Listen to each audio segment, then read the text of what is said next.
Hello there, and welcome to this late morning taste challenge. We have two Pilsner beers from Europe, which is where Pilsner started in Pilsen, Bohemia, now known as the Czech Republic, but 1842. So there's no Pilsners older than 1842. All right. The original was Pilsner Urquell, which means original Pilsner. But we have two today. This is Wernesgrüner. This was sent to me by Douglas in Virginia. Thank you, Douglas, for the Wernesgrüner Pils Legendary Pilsner. He bought these 500 milliliter cans at Aldi. We have an Aldi being built here. I don't know when it's going to open. 4.9% alcohol, brewed according to the German purity law. It says Prestige Beverage Group, Mendota Heights, Minnesota. That's who imports it, but it's owned by Carlsberg now for the last 2 years. Brewed and bottled by Carlsberg Supply Company, Deutschland, Hamburg, Germany. Product of Germany. Now, he wrote to the company. It says that's by December 30th, 2022. So it's a fresh can. He wrote to the company and he said, is this being brewed in Hamburg, or is all of it still brewed in Wernesgrüner, Germany? So they wrote back to him an email. He showed me the email this morning on Facebook private messenger, and he said, well, they said, okay, that according to the law of Germany, it has to be brewed in Wernesgrüner if it's called Wernesgrüner. You know, that means from Wernesgrüner. So I said, well, they confused us because they say in Hamburg, that's just the headquarters. There is a brewery there owned by Carlsberg. So that's the confusing part. Anyway, we have Carlsberg, nice embossed label. 11.2 ounces. Danish style Pilsner, 1847 onwards. That's how old the brewery is, 1847. By appointment to the Royal Danish Court. So the ruling, the reigning family of Denmark has a royal warrant on this. It's brewed for their consumption. It's like a special honor, basically, like these products in England that are brewed according to a royal warrant for the royal family of England and Scotland. Ingredients: water, barley malt, and hops. So it's brewed according to the German purity law as well. 11.2 ounces. Well, that's Europe. Some American beers are 11.2, which is no good for America. 5% alcohol, best before what's on the shoulder. Embossed glass. The shoulder says,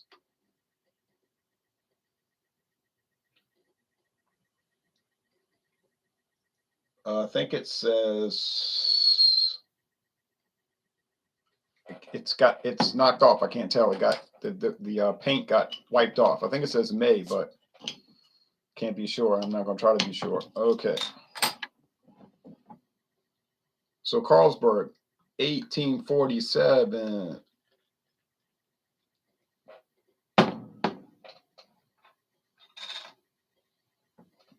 Thank you, Douglas. We'll cap this off because I'm not going to drink it all right now.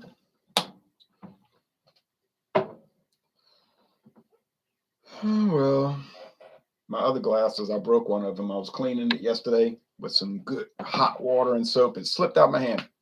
Bam, broke. I said, boy, I got a talent for breaking glasses. I told my father that. He said, I'm always breaking glasses too. When you wash enough glasses, you're going to break them because they're going to slip out your hand in the sink. And I went to 2 different stores, Dollar Tree, to find that style of glass to replace it, but they didn't have it. I said, well, take forever to find it. Well, they're both golden, clear. So golden and clear. 4.9 versus 5, not a big difference. I remember years ago, Carlsberg used to be 4.8 in America. It was 4.8, but now they're bringing in a 5% option, which I'm happy about. I bought this Carlsberg at the Red, White, and Brew on United States Highway 190, eastbound in Hammond, Louisiana. Now, I'm going to go put the can and bottle back to keep them cold. Now, you get down, this animal, you get down because I have to get up. You can come right back in a minute. No, you stay in here because I know you're going to be trying to come right back in. Just stay in.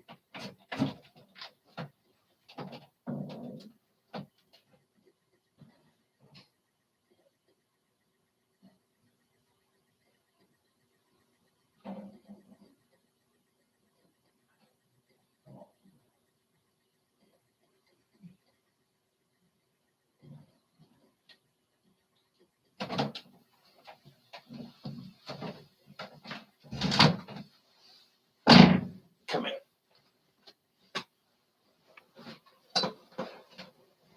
Get right there because notice what you're going to want to do anyhow. Stay right there. Calm down. Calm down. Just let the feral go. Embrace the tame and reject the feral, okay? This cat has a hard time doing that. Like they say, young at heart, wild at heart.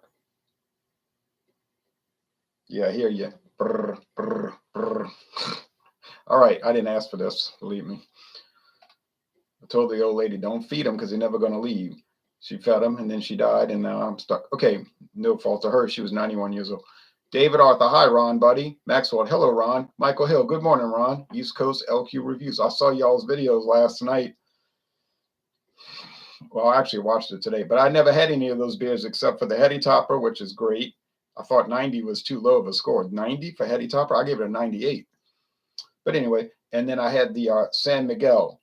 Kind of so-so. I liked it, but it's kind of inconsistent quality. But nonetheless, Carlsberg for the win. Trophy says Blue Ice. Maybe. David Arthur, I love Carlsberg beer. Bullman's beer reviews. Hey, I watch your reviews. Interested to hear about the Wernesgrüner. We don't see that one in the United Kingdom of Great Britain and Northern Ireland. You don't? Huh. I figured it's from Germany. It'd be closer to you. You get a Carlsberg good beer mug, foamy mug, and thumb up. Says Maxwell in Russia. Hey, Maxwell, Russia. I've heard about them on the news recently, I think. Cheers. Zach Zelensky says, have you ever done a Beck's review? I certainly have. Yes, Beck's. I've done Beck's Dark, which we don't see anymore. I've done Beck's Oktoberfest beer. Yes, Beck's, very nice. Now we get a New York brewed Beck's. Did Beck's give permission to Anheuser-Busch to brew it? No, because Anheuser-Busch InBev owns Beck's now.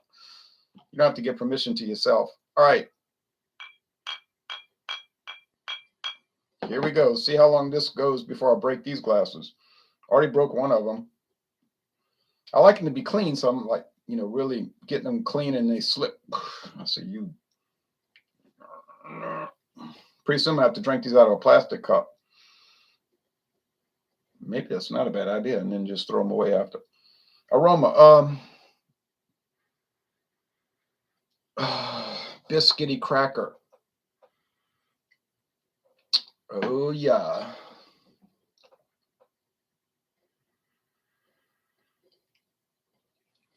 Same thing. All right. Germany and Denmark, neighboring countries right next to each other. Neither one of those originated the Pilsner style. Well, actually, okay, retraction, because when they originated Pilsner in 1842, Bohemia and Moravia, which today are the Czech Republic, Bohemia and Moravia, known as the Kingdom of Bohemia, ruled by Francis Joseph. Oh, no, wait, he didn't take over until 1848. Well, the previous Habsburg ruler. But anyway, that was part of the German Confederation. I'm sorry.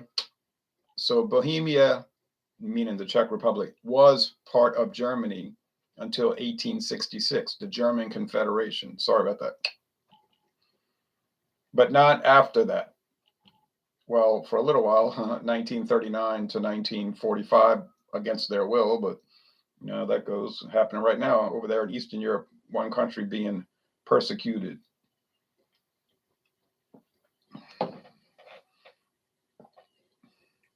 Which is a whole nother story. The IBUs, I don't know on these. They don't list it. I'm not going to go on a grand search. They are around 30. Awesome. Okay, yeah, get down, do something. All right, awesome. cracker. It's like soda cracker. Grassy hops. No corn or rice in these. I'm not against corn or rice, but these don't have it. All right. Medium body, crisp finish. Oh, yes. Ooh. Do they have good American Pilsners? Well, yeah, they do, I guess. Are they able to match up with these? No way. Nada. Sorry, folks. Now, Michelob is a good Munich style lager. Can it compete with European beers? Yes. It's not a Pilsner. No corn, no rice. They use really good ingredients. Okay, but we're doing Pilsners right now. So if you want to get an American beer that can match up with the Euro lagers, get Michelob original. You say, yeah, but there's one little problem. I can't get Michelob. I never see it. That is one little problem. One big problem if you're trying to find it.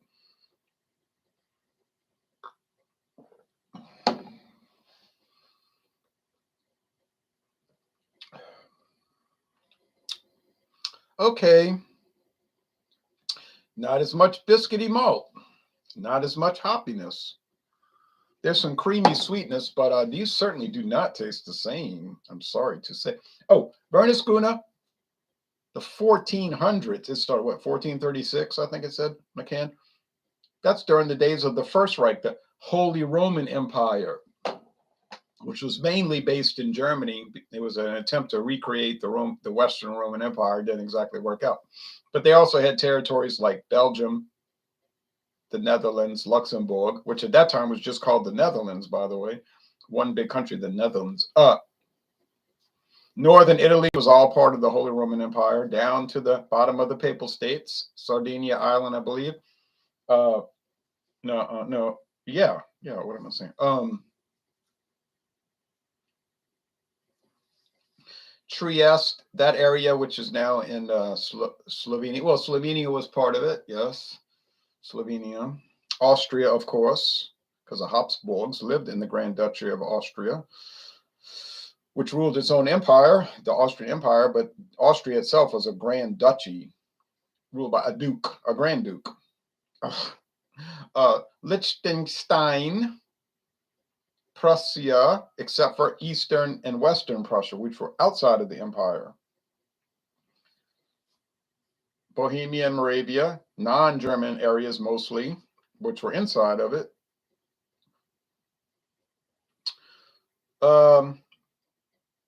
Schleswig and Holstein, which were ruled by the King of Denmark, but that was inside the empire. Well, it was very complicated. Okay, Switzerland at one point, but they broke away. The guy shot that arrow and he hit the apple off the people's head, and they said, okay, you can leave Switzerland. You don't have to be part of the empire. And then and the empire even owns areas inside of France. Oh, yes. Alsace, Lorraine, well, that was in other areas. Oh, yes. And they were very good at producing beer.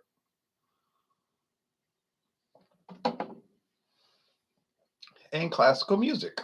All right. But that empire was shut down in 1806. So the First Reich, which in German means empire nation, was gone. Then they started the Second Reich in 1871. The capital in Berlin, ruled by the Hohenzollern family, the Protestant family dynasty from Berlin, Brandenburg, and Prussia. But then that got put out of business in 1918, and then this other fellow came along, this Austrian-born character, in 1933 declared he was starting a third empire nation, a third Reich, but it only lasted 12 years, so it was very short-lived. Caused a lot of trouble, though. All right. Let's look at the comments. Well, these don't taste the same. Sorry. Talk to you later, buddy, says David. You too. You can watch the recorded thing. Josh Ellis said, I would happily drink either of these. I did notice that Wernesgrüner is now sold in a 4-pack of 16.9-ounce cans that look a lot like Carlsberg. Cheers. Yeah. Now, what you listen here, Carlsberg. You need to bring Not just the Carlsberg and the Elephant. Those are nice. We love them. Okay, we love them. We want the Elephant Super Strong, the 10.5%. We want the Carlsberg X Special Brew, 10.5. You say 10.5, you can't handle it. Oh no. Listen, Carlsberg, we're in America. We drink Four Loko, 14%. I'm pretty sure we can handle the Super Strong at 10.5, which we would look as a weak beer. And we would drink 2 cans, and the next morning we would wake up and say, "Who put all this on my Facebook page?" Oh Lord, it was me. All right. Anyway, but you know what I'm saying. But we want to try those super strong beers. People say they're terrible, they're horrible. Well, give us the chance to determine that. They say the Carlsberg Special Brew 10.5 is a Pilsner. I want to try those Imperial Pilsners. I want to try the Elephant Special Imperial Pilsner. We want the chance. And I'm unanimous in that.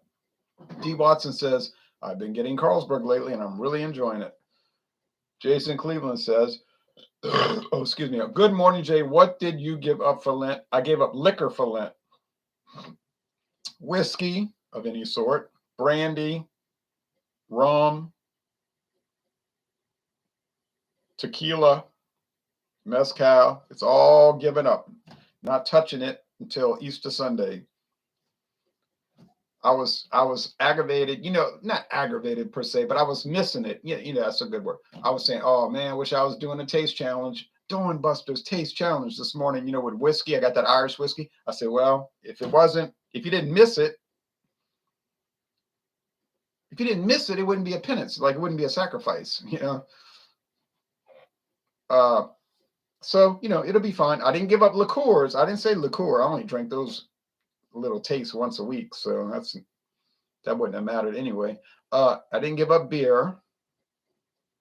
I didn't give up wine, but I'm not even drinking wine right now. I got all this cranberry apple juice I've been drinking that was given me. Solid Snake says Carlsberg is one of my favorite Pilsners, but the price of 6 packs of it recently went up from $9.99 to $12.99. I wouldn't pay that. I can get a 6 ouncer of Pilsner, a Pilsner Urquell or good American craft Pilsners for much cheaper. Yeah, there's a point where you just got to stop. Or at least in my state, the price went up. It went up around the country.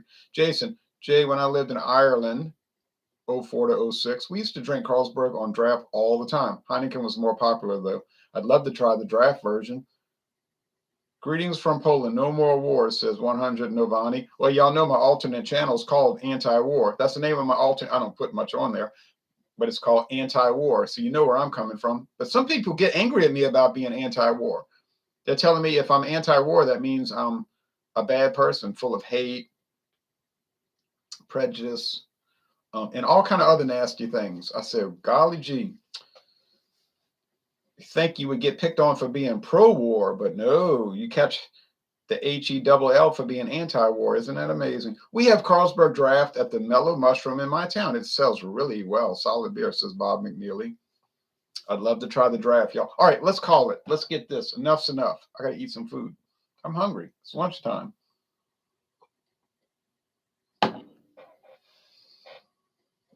Hey, B Aviation. Good morning. Late morning to you. Well, I'm not quite sure which is which, but I know the one in my left hand is better than the one in my right hand. It's got it's got a bolder flavor, first of all. It's got a hoppier, grassy, better hoppier profile, presentation, whatever you say. It's just a better product. So, that being said, I'm going to say it's the winner. They look the same. Oh, actually, this one's a little lighter, if you notice. It looks like whiskey, doesn't it? Well, I'm not drinking. Like I said, I'm not going to touch any whiskey or brandy or rum or tequila and so forth until April 17th, Easter Sunday. Now, if y'all see me around April 2nd, like shaking and catching a seizure and all, you'll say, you really got a problem. And then if that was happening, I would say, yes, apparently so. But I don't look for that to happen. All right. Oh,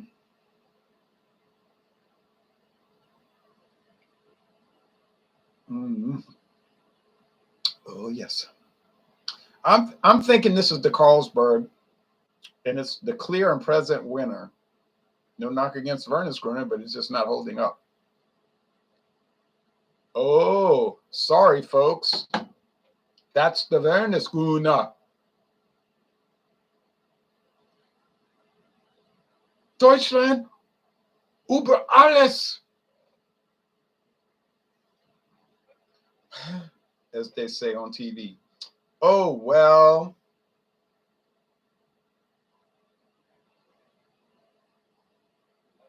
Nico would be proud. Krista Pafkin.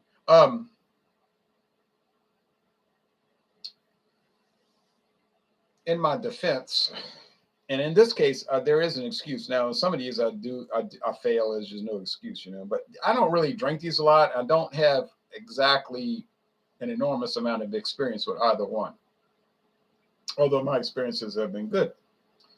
So, I mean, Carlsberg, I'm thinking it's going to have some hoppiness, but, Carlsberg, honestly, was just sort of sweet without any kind of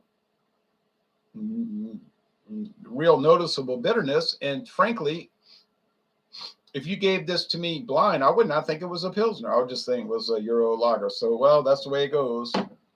But Wernesgrüner, unbeknownst to me, I thought I had it right. I had it wrong. Really does have the biscuity malt, medium body. Well, they both have medium body and a dry finish, and the hoppy bitterness is pleasant. Now, some of you viewers are going to say, "Oh, bitter! I can't stand bitter beers." Well, it's a relative term. It's not particularly bitter. If you compare it to Miller Lite, a fine Pilsner beer, except that it's not a Pilsner beer, but yeah, it would seem incredibly bitter. But then, you're comparing it to something that has like no bitterness, and it's not a true Pilsner. I don't even know why they call it a Pilsner. You know why? Because it's not a legal term in the United States. They can get away with it. It's like people trying to go to court and saying, that's not a craft beer. Suing Blue Moon, that's not a craft beer. The judge said, craft beer is not a legal term. And the plaintiff was like, well, craft beers, the judge said, well, I could be the biggest craft beer enthusiast in the world, but it's not a legal term. It's like saying handmade. What does handmade mean? It means whatever you think it means. It's not a legal term. Like people tried to sue Tito's vodka, handmade vodka. It's not handmade. They made it on an assembly line. And Tito said, it is handmade. It's an assembly line. You have to pull a lever. You have to press a button. You have to enter coordinates, whatever for the machines. It's handmade. We have to use our hands. So in another sense, like premium, trying to sue some beer company saying that's not premium beer, it's nasty. Well, premium is not a legal term. It doesn't mean anything. There are certain legal terms. Beer is a legal term. Malt beverage is a legal term. Okay, bourbon is a legal term. Pilsner in the United States is not a legal term. Ale is. Ale and lager are. Beer is. Malt beverage is. Premium, no. Handmade, no. Malt liquor, well, yes and no. And so forth. All right. Hey, Ron. Oh, yeah, I already read it. Try Comus barley wine, great Baltic porter beer. I would try Comus barley wine if I saw it. I did the Comus Imperial Golden Lager or Blonde Lager.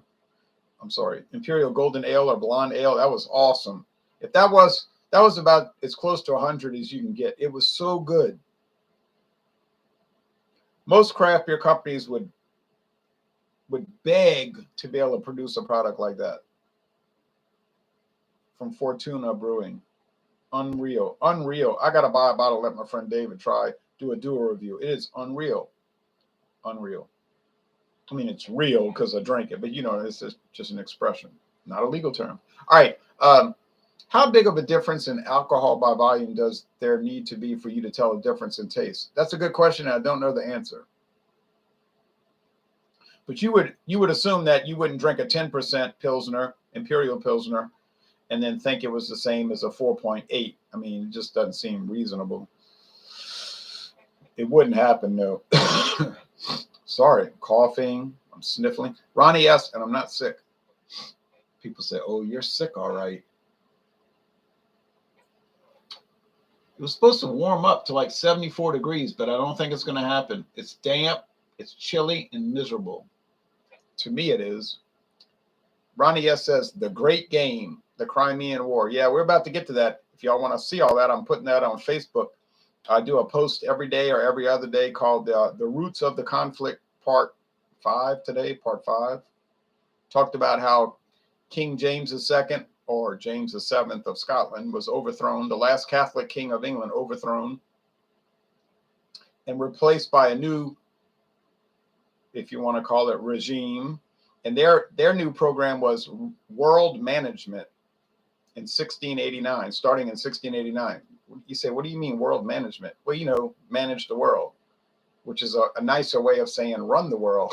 All right. Hello, at Ronnie S. says Jason. Hi, Jason, says Ronnie. And they're talking. All right. Now, so, well, you just never know. You just never know what's going to happen until you do the taste challenge. I thought, oh, actually, I didn't know what to think. Honestly, I didn't know what to think. Douglas wanted me to do Bitburger versus Wernesgrüner and then Carlsberg, because Bitburger used to own Wernesgrüner, but they sold it to Carlsberg 2 years ago. But I tried. I could not find Bitburger. It was distressing, honestly. But I couldn't find it. I said, well, what am I going to do? So I bought Warsteiner Premium Baron, the premium Pilsner. So Warsteiner, I cannot see it beating Wernesgrüner, really. I don't see it winning, but the proof is in the tasting. It's not in the assumption, so we'll see. Now, you might be saying, oh, yeah, you ought to bring in Carlsberg Elephant, that strong 7.5% Pilsner against Wernesgrüner. See what happens then. Be brave. Be a man. Okay. I'll be reluctant to bring in the Elephant, because that throws everything off track, but it does say it's a Pilsner. So, well, thanks for watching, y'all. We'll see what happens in the future.